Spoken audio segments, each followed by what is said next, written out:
Once upon a time, there were 100 million people. They had different interests, different beliefs, different occupations, but for the most part, they got along pretty well. Then one day, a gang of a few hundred people showed up. Need to zoom in some more to see them. I know they're there somewhere. Zoom in. There they are.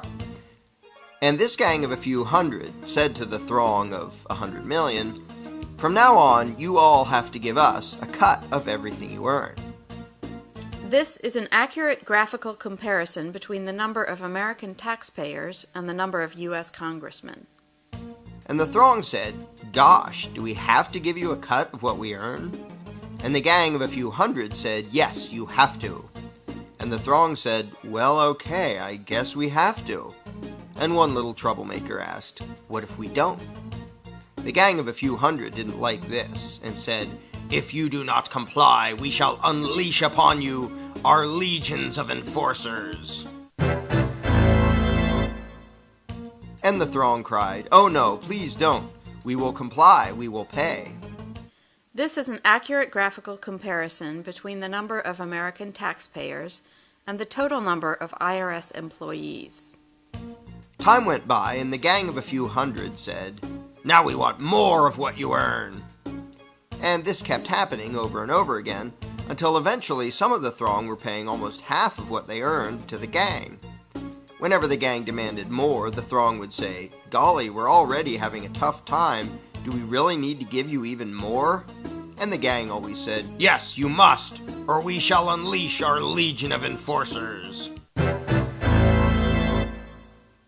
Now the gang of a few hundred was getting trillions of dollars every year, spending it on wars and pyramid schemes, giving away goodies to their friends, buying influence, and doing lots of other things. And some of the throng started saying, "We don't really like the war you're waging with the money we give you. Do we really have to be paying for that?" And the gang said, "Yes, we demand it. Don't make us send out our legion of enforcers."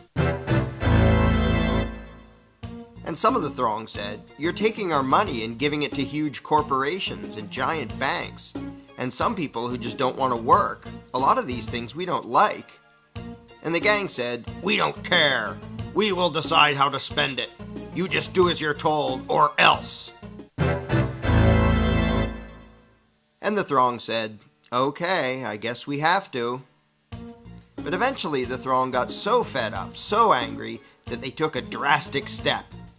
One day they said to the gang, "We don't like what you're doing. We want a new gang." And after pouring a huge amount of time and money into the effort, they replaced the gang with a new gang. Then the throng pleaded with the new gang, "Now, at long last, can we keep our own money, or at least keep more of it?"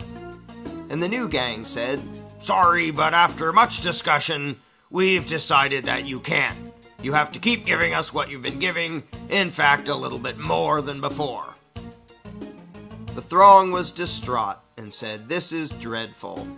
But after all, what choice do we have? I mean, they say we must comply, and they have that scary legion of enforcers. We're powerless against them.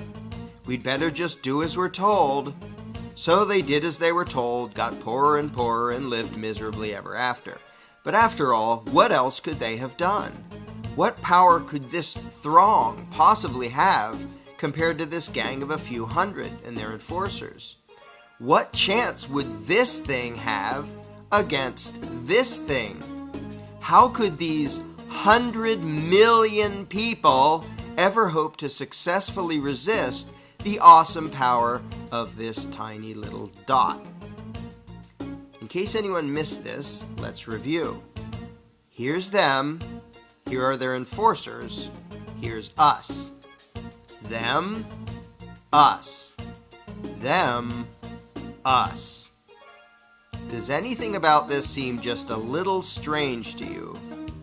Are you perhaps wondering, why does the throng need the permission of the dot to do anything? Why do these people feel the need to ask this tiny little dot if they can keep more of what they earn? Why would they spend year after year literally begging for lower taxes from this little dot? Is this dot just really darn intimidating? Is it very persuasive in its reasoning? To be blunt, why would this throng give a rodent's backside what this tiny little dot wanted? The fact that this tiny dot has the gall to issue such demands to such a throng is pretty startling in and of itself. But what is far more amazing is that the throng obeys this minuscule little parasitic gang of control freaks. What could possibly explain this? Let's ask the dot. This is how it works. When we, the dot, take your money and spend it on things you don't like, we're representing you. In fact, though you're not allowed to actually keep your own money, you're allowed to decide which little dot will steal half of what you earn. So that really means that you're in charge and that you're agreeing to give us your money. In fact, we, the dot, are serving you when we take your money and spend it on things you don't like.